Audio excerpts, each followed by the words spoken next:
कई बार कुछ CPT examinations में आपके सामने एक इस तरीके का लेटर प्रिंट करके आपको दे दिया जाता है और इसके साथ साथ आपको एक डेटा भी प्रोवाइड कर दिया जाता है जो कि इस तरीके का होता है। ये डेटा आपको प्रिंटेड मटेरियल के तौर पे दे दिया जाएगा और आपसे कह दिया जाता है कि आप इसमें मेल मर्ज का प्रयोग करिए और मेल मर्ज का प्रयोग कर करके इस लेटर को, जो कि एक ज्वाइनिंग लेटर है, हमें इतने लोगों के पास भेजना है, यानी इतने नाम से ही ये लेटर को प्रिपेयर कर दीजिए। और ये आपके इंटरव्यू का या आपके सीपीटी एग्जामिनेशंस का क्वेश्चन होता है। तो इस तरीके के काम को करने के लिए हम यहाँ पे मेल मर्ज का प्रयोग करने वाले हैं और आज की इस वीडियो में हम लोग मेल मर्ज ही सीखेंगे। मेल मर्ज करने के लिए हमारे पास दो चीज़ों की ज़रूरत होती है, एक हमारा डेटाबेस और दूसरा हमारा लेटर। लेटर जो कि माइक्रोसॉफ्ट वर्ड में हम प्रिपेयर करते हैं। हमने यहाँ पर मेल मर्ज को समझने के लिए एक लेटर प्रिपेयर कर लिया है आप लोगों के लिए, जो कि एक ज्वाइनिंग लेटर है और इसके साथ-साथ इससे रिलेटेड डेटाबेस हमने एक प्रिपेयर कर लिया है। आप अगर लेटर को ध्यान से देखेंगे तो लेटर में आप पाएँगे कि यहाँ पे हमने नाम मेंशन नहीं करा है। टू और टू के बाद हम कुछ इस तरीके से फुल नेम लिख दिए हैं, डेज़िग्नेशन कुछ इस तरीके से लिख दिए हैं, डिपार्टमेंट। तो जो वेरिएबल डेटा है हमारा, वेरिएबल ये आप अगर इनको ध्यान से देखें तो हमने इस तरीके से मार्क कर दिया है उन डेटा को कि ये कुछ इस तरीके से किया हुआ है और इसको अब हम मेल मर्ज करने वाले हैं। बस इतना डेटा हमारा वेरिएबल डेटा है। इसको मेल मर्ज करेंगे हम अपने इस डेटा के साथ, जो कि हमारा एक्सेल में बना हुआ एक डेटाबेस है। और मेल मर्ज करते ही हम उतने कॉपी लेटर का बना पाएंगे जितने नाम यहाँ पे हैं। यहाँ पे टोटल 30 नाम है, तो हमारे पास 30 लेटर बनने वाले हैं। आप देख सकते हैं हमारे पास यहाँ पर एक मेल मर्ज नाम का फ़ोल्डर है और इस मेल मर्ज नाम के फ़ोल्डर में हमने दोनों चीज़ें प्रिपेयर करके रखी है। माइक्रोसॉफ्ट वर्ड में हमने लेटर का फॉर्मेट डिज़ाइन किया है और माइक्रोसॉफ्ट एक्सेल में हमने सारे डेटा को टाइप करके रखा हुआ है। अब हम मेल मर्ज की प्रक्रिया शुरू करने वाले हैं। मेल मर्ज करने के लिए आप सबसे पहले अपने जॉइनिंग लेटर के फॉर्मेट को ओपन करेंगे। जॉइनिंग लेटर को ओपन करने के बाद अब आप क्या करेंगे, आप आएंगे मेलिंग्स टैब पे। मेलिंग्स टैब पे आने के बाद आपको चूज करना है स्टार्ट मेल मर्ज। इस पे क्लिक करने के बाद आप सबसे लास्ट ऑप्शन चूज करेंगे, जो कि है step by step mail merge wizard. जैसे ही आप step by step mail merge wizard पे क्लिक करते हैं, आपके सामने 6 स्टेप में इसको कंप्लीट करने के लिए एक विजार्ड अपीयर होता है, जो कि राइट साइड में अपीयर होता है। अब आपको इसमें क्या करना है, सबसे पहले आपसे पूछ रहा है सेलेक्ट डॉक्यूमेंट टाइप। तो डॉक्यूमेंट टाइप हमारा, हमको ध्यान रखना है कि लेटर ही चूज रखना है हमें। यहाँ पे ज्वाइनिंग लेटर के साथ ही ये काम करने वाले हैं। इसके बाद हमें नेक्स्ट पे यहाँ नीचे क्लिक करना है। ये पहला स्टेप हमारा क्लियर हो गया। अब सेकेंड स्टेप में आपको कुछ भी नहीं करना और आपको फिर से नेक्स्ट पर क्लिक करना है। और थर्ड स्टेप में आप यहाँ पे देख पा रहे हैं, आपसे पूछा जा रहा है कि आपको नया लिस्ट क्रिएट करना है या फिर आप किसी एग्जिस्टिंग लिस्ट को चूज करना चाहेंगे। तो हम यहाँ पे चूंकि एग्जिस्टिंग लिस्ट का इस्तेमाल करने वाले हैं, जो कि डेटा हमारा एमएस एक्सेल में है, इसके लिए हम यहाँ पे ब्राउज पर क्लिक करते हैं और ब्राउज पर क्लिक करने के बाद हम यहाँ से चूज करते हैं मेल मर्ज फोल्डर, जो कि हमने डेस्कटॉप पर सेव कर रखा है। आप यहाँ देख सकते हैं इस मेल मर्ज फोल्डर में हमारे पास यहाँ पर एक्सेल का फाइल हमें मिल रहा है, जिसमें ये सारे डेटा हमने टाइप कर रखे हैं। इसको हम ओपन करेंगे। जैसे हम ओपन करते हैं, इसमें जितने सीट्स होंगे वो सारे सीट का नाम यहाँ हमें दिखाई देगा। फिलहाल इसमें चूंकि एक ही सीट है, इसलिए एक सीट यहाँ पर आपको देखने को मिला और हम यहाँ पर अब ओके पर क्लिक करेंगे। हमने जैसे ही ओके पर क्लिक किया, हमारे सामने मेल मर्ज रिसिप्ट का ये डायलॉग बॉक्स अपीयर हुआ और इस डायलॉग बॉक्स में आप पा रहे हैं कि सारा डेटा जो आपने टाइप कर रखा था एमएस एक्सेल में, वो सब आपको यहाँ दिख रहा है। इसके बाद आप इसको ओके कर लीजिए।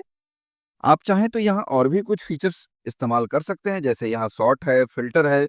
अगर आप सॉर्ट या फिल्टर के बारे में डिटेल जानकारी जानना चाहते हैं तो हमने एमएस एक्सेल की वीडियोस बना रखी है। हम इसका लिंक आपको यहाँ टॉप राइट कॉर्नर पर दे देते हैं। फिलहाल हम यहाँ कुछ नहीं करने वाले। हम इसके बाद यहाँ ओके पर क्लिक कर रहे हैं। ओके पर क्लिक करने के बाद अब आता है आपका मेन प्रोसेस। इसको थोड़ा सा ध्यान से देखेंगे, अभी तक कुछ नहीं था, अब सारा मेन प्रोसेस है। यहाँ आप सबसे पहले आएंगे यहाँ फुल नेम पे। हमने फुल नेम को सेलेक्ट करा और हम मेलिंग्स टैब पे क्लिक किए। मेलिंग्स टैब पे क्लिक करने के बाद यहाँ पर हमारे इंसर्ट मर्ज फील्ड, ये पहले हाईलाइट नहीं था, अब ये हाईलाइट हो चुका है। हम यहाँ पर पाएंगे कि जितने हेडिंग्स हमने एमएस एक्सेल के डेटाबेस में बनाए थे, जो जो हमारा हेडिंग था, वो हेडिंग हमें यहाँ देखने को मिल गया। अब हम यहाँ वन बाई वन एक एक चीजों को सेलेक्ट करेंगे। जैसे यहाँ फुल नेम हमने चूज कर लिया। आपको यहाँ कोई बदलाव बेशक ना दिख रहा हो, क्योंकि हमने टाइप ही कुछ ये उस तरीके का कर रखा है, इसलिए आपको बदलाव देखने को नहीं मिला। अदरवाइज ये ऐसा ही टाइप होगा। हम दिखाने के लिए आपको यहाँ पहले इसको इरेज कर देते हैं और इंसर्ट मर्ज फील्ड करके डेजिग्नेशन चूज करते हैं।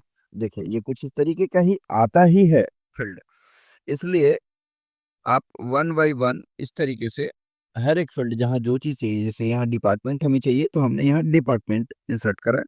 यहाँ कंपनी नेम चाहिए तो हम यहाँ कंपनी नेम चूज कर लिए।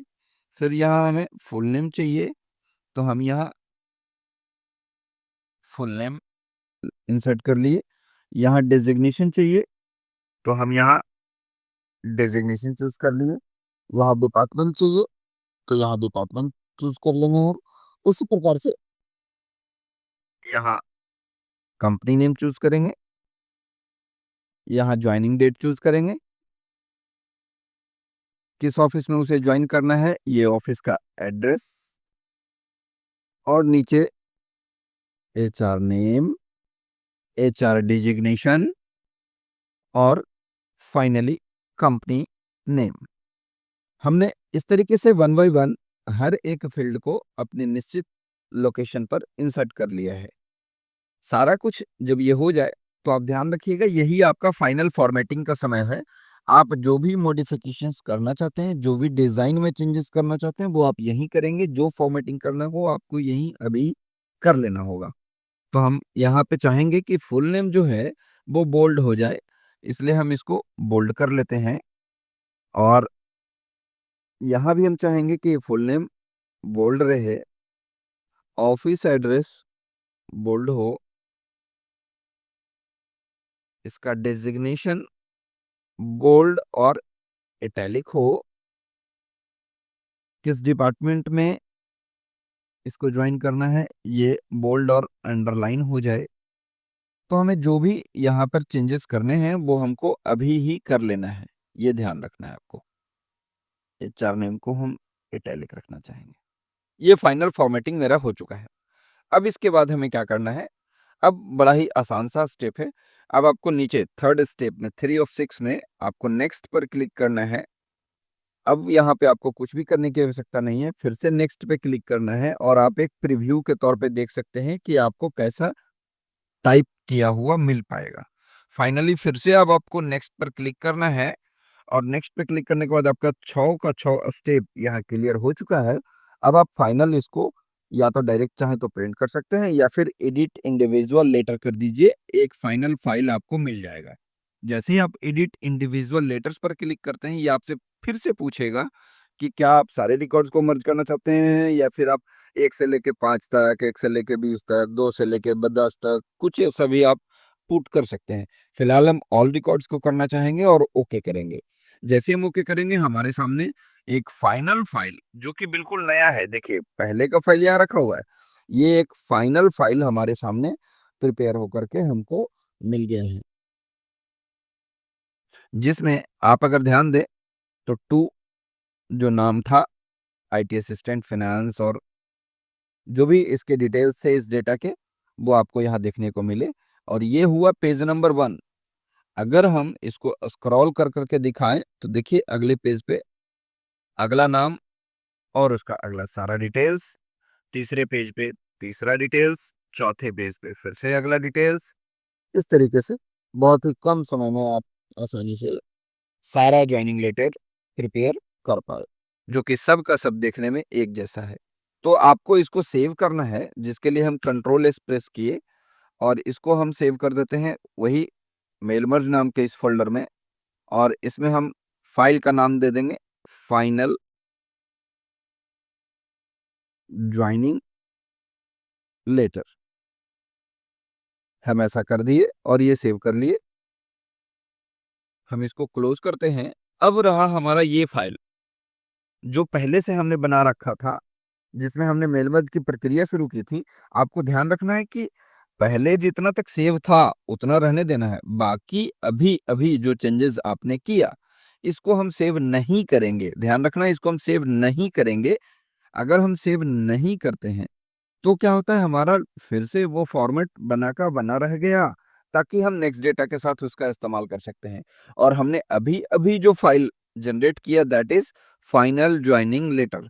हम अब इसको प्रिंट करें, को जो करना चाहें कर सकते हैं।